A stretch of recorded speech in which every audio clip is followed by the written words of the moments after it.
As we have seen previously, NASA has been known to cheaply fake footage by using the same image more than once. One example, originally found by Rene, was the Gemini 10 EVA photo that in fact originated from a training photo taken aboard the microgravity aeroplane.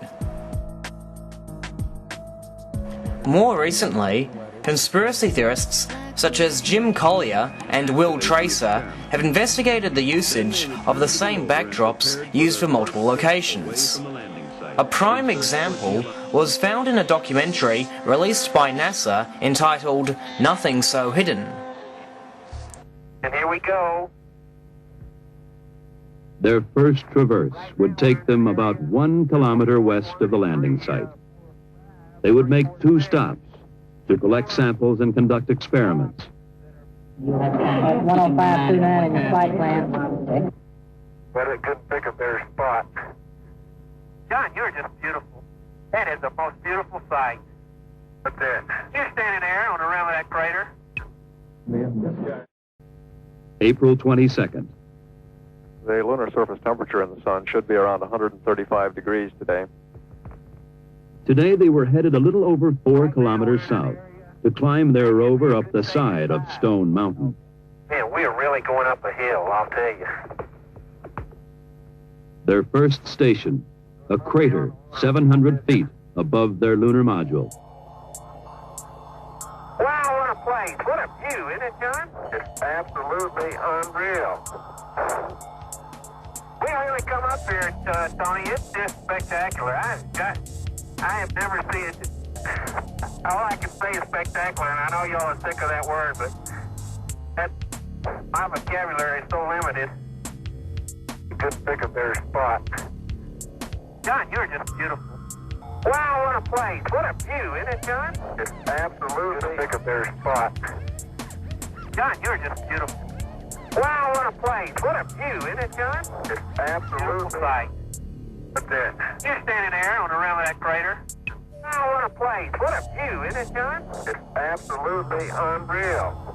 That is the most beautiful sight. Shortly after Will Tracer produced this video entitled The Rocks Cry Out, Svector jumped on it and accused Bart Sibrel of deceptively editing the audio and video track.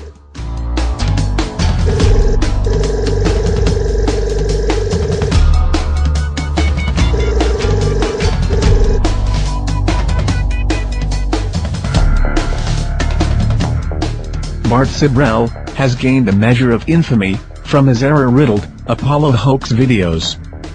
Up until now, many of these errors could be attributed to simple ignorance or misinterpretation of valid NASA data. But with the release of his latest production, entitled The Rocks Cry Out, it would seem Bart Sibrel has taken that extra step. A step into the world of outright deception and lies. In his production, Sibrel asks the viewer to believe that the Apollo 16 mission videos show evidence of fakery by NASA. Of course, Bart Sibrel had nothing to do with this film. He is retired. Will Tracer produced the video. Tracer was originally hired as a third-party consultant to investigate and evaluate Sibrel's 4 videos. At the time, Will Tracer firmly believed that men landed on the moon, but after extensively doing his own research, came to believe otherwise. He was then hired to produce podcasts for MoonMovie.com, and as of Sibrel's retirement, he is now in charge of the website.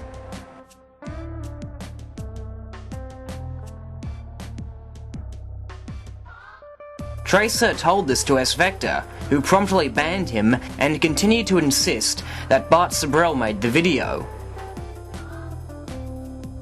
Svector has been asked to remove this video and replace it with one that does not attempt to slander Bart Sibrel, but Svector has refused.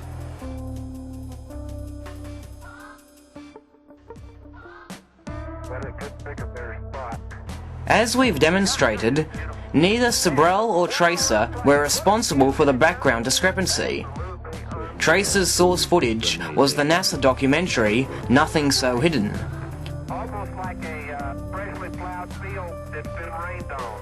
After the regulars at the Bad Astronomy Forum pointed this out, Svector quickly backpedaled.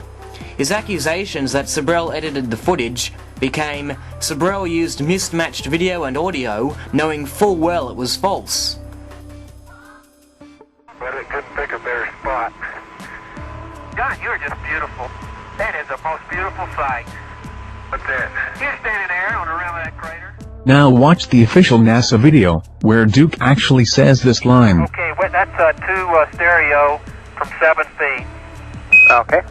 John, you're just beautiful. That is the most beautiful sight. What's that? You're standing there on the rim of that crater. Doggone, I've never heard John described as beautiful. No. Well, he's not really. Well, actually he is on this thing, I'll tell you. Hi there. Also worth noting is the fact that John Young's phrase, "couldn't pick a better spot," was not present in this segment. Not only did Sibrel mismatch video and audio, he also edited the audio to create his own fictitious transcript. Also worth noting is the fact that John Young's phrase, "couldn't pick a better spot," was not present in this segment. Bart Sibrel took full advantage of this mismatched video and audio to make NASA appear dishonest.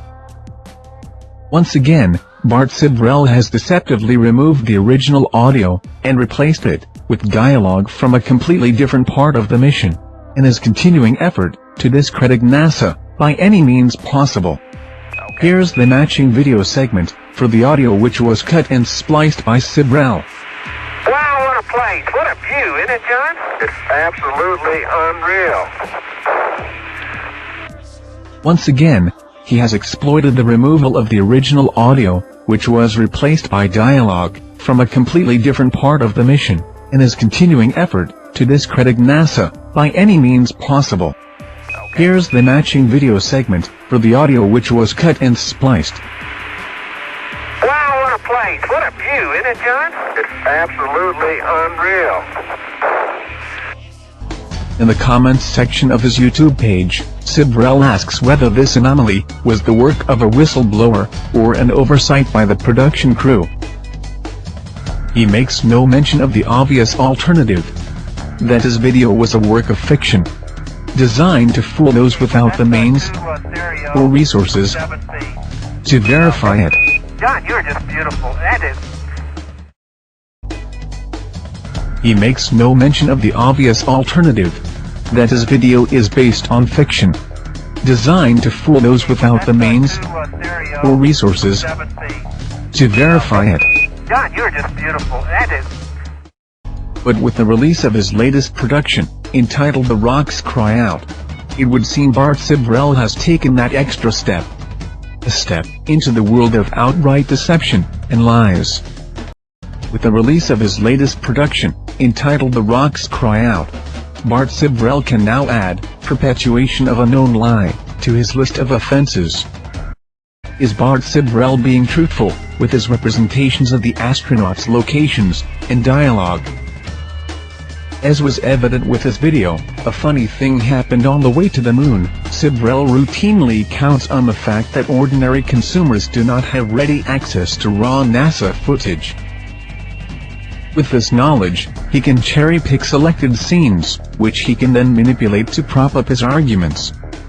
It appears he has taken this approach yet again, with a careless expectation that no one will have the opportunity, time, or patience to refute his claims.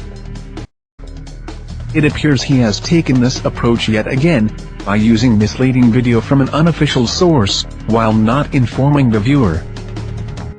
Never does he reveal that the source footage was an official NASA documentary. You can buy a copy of this official documentary yourself. NASA sells it for $5 Australian. Evidently, propagandists don't give a damn about the facts, and are hell-bent on making conspiracy theorists appear dishonest.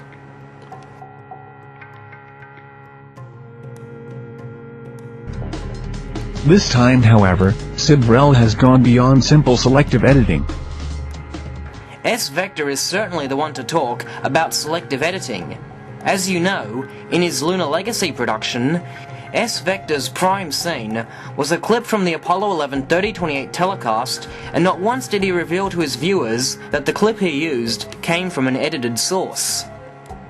But were these accusations against Bart Sibrel truly an accident on Svector's part?